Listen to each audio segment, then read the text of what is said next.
Ibinida naman ng gobyerno Aquino na maganda raw ang itinakbo na ekonomiya ng bansa noong nakaraang taon. Ramdam naman kaya yan ni Juan de la Cruz. Saksi si Mark Salazar. Sa 90 pesos, ipagkakasya ni Aling Carmen ang pananghalian ng 5 miyembro ng kanyang pamilya. 280 pesos ang pinagsamang kita nilang mag-asawa sa maghapon.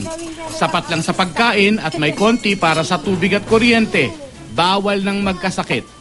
Kaya kapag tinanong mo si Aling Carmen kung gumanda ba ang ekonomiya ng bansa, ibabalik niya ang usapan sa hapagkainan. Parang hindi rin naman ho. Parang lalong humihirap ang buhay. Sa tingin ko lang ho, ang galunggong natin dati magkano lang, di ba? Ngayon, halos 120 na ang kadalasan ng tsaka yung baboy. Naging 160, 180.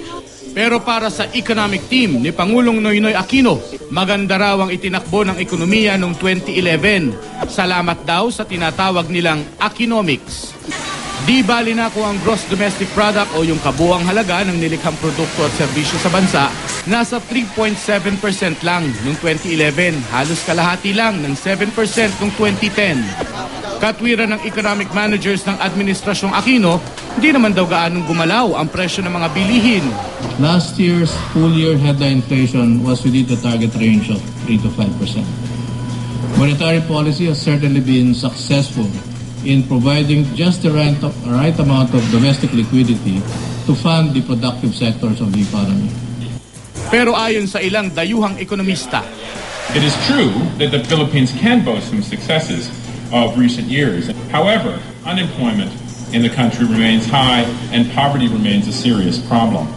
Sagot dyan ng palasyo, noong 2011, 1,200,000 raw ang dagdag na trabaho para sa mga Pilipino mula sa mga bagong foreign investment.